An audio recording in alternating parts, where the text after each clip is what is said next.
कविता, नाटक, फिल्म, व्यंग मानव जीवन को सार्थक बनाता है। भले ही बहुत से लोग किसी दूसरे के विचारों को नापसंद करते हों, लेकिन विचारों को व्यक्त करने के व्यक्ति के अधिकार का सम्मान और संरक्षण किया जाना चाहिए। ये शब्द सुप्रीम कोर्ट के हैं। सुनवाई इमरान प्रतापगढ़ी के एक ऐसे मामले को लेकर चल रही थी जहां उनकी कविता पर सवाल थे। बात उनकी कविता पर आ गई थी। कविता की एक लाइन थी, "ए खून के प्यासे बात सुनो"। इस कविता के बहाने गुजरात पुलिस ने कांग्रेस सांसद इमरान प्रतापगढ़ी के खिलाफ एफआईआर दर्ज की थी। इमरान प्रतापगढ़ी को फंसाने की गुजरात सरकार, गुजरात पुलिस की कोशिश शुक्रवार को तब असफल हो गई जब सुप्रीम कोर्ट ने इमरान प्रतापगढ़ी के खिलाफ गुजरात के जामनगर में दर्ज उस मुकदमे को रद्द कर दिया, कैंसिल कर दिया। और जो सुप्रीम कोर्ट ने कहा वो इस दौर में जरूर सुनने वाली बात है, ऐसे दौर में जब कुणाल कामरा के केस ने भी हेडलाइन बनाई हुई है। सुप्रीम कोर्ट ने इमरान प्रतापगढ़ी को राहत देते हुए कहा, कविता, कला और व्यंग जिंदगी को समृद्ध करती है। स्वतंत्रता की अभिव्यक्ति समाज के लिए जरूरी है। पुलिस अभिव्यक्ति की आजादी सुनिश्चित करे। आज तक की रिपोर्ट के मुताबिक सुप्रीम कोर्ट ने यह भी कहा कि मजबूत, दृढ़ समझ वाले लोगों के मानकों का इस्तेमाल करें, ना कि उन लोगों के मानकों का जो कमजोर हैं और हर चीज को खतरे या आलोचना के रूप में देखते हैं।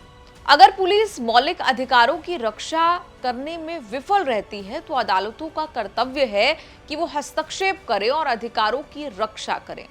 विचारों का सम्मान किया जाना चाहिए और उनकी रक्षा की जानी चाहिए। विचारों और नजरिए की आजादी, अभिव्यक्ति महत्वपूर्ण है। सुप्रीम कोर्ट ने अपने फैसले में कहा कि भले ही बहुत से लोग किसी दूसरे के विचारों को, थॉट्स को नापसंद करते हों, लेकिन विचारों को व्यक्त करने के व्यक्ति के अधिकार का सम्मान और संरक्षण किया जाना चाहिए। कविता, नाटक, फिल्म, व्यंग और कला सहित साहित्य लोगों की जिंदगी को और अधिक सार्थक बनाता है। ये तमाम जरूरी ऑब्जर्वेशंस देकर जस्टिस अभय एस ओक की अगुवाई वाली बेंच ने इमरान प्रतापगढ़ी के खिलाफ गुजरात के जामनगर में दर्ज हुआ वो मुकदमा, वो केस रद्द कर दिया।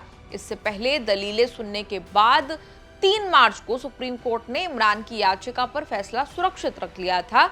इससे पहले 17 जनवरी को गुजरात हाई कोर्ट ने इमरान प्रतापगढ़ी की याचिका, पिटीशन खारिज कर दी थी।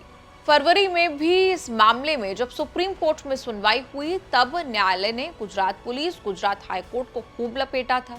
जस्टिस अभय एस ओक और जस्टिस उज्जवल भुयान की बेंच ने एफआईआर पर सवाल उठाते हुए कहा था कि ये तो सिर्फ कविता है। पुलिस ने भी, हाई कोर्ट ने भी कविता के सही अर्थ को, सही मतलब को नहीं समझा। सुप्रीम कोर्ट ने गुजरात पुलिस को प्रतापगढ़ी की कविता का सही मतलब समझाया भी और मतलब नहीं समझने के लिए लपेटा भी।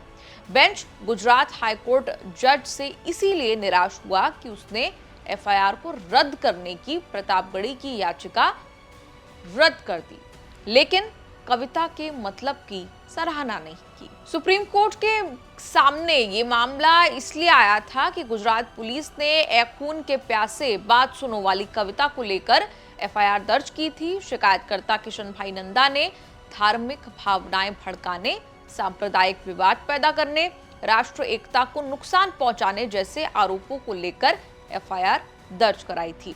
गुजरात पुलिस ने ऐसी धाराओं में एफआईआर दर्ज की कि दोषी होने पर 5 से 7 साल की सजा हो जाए।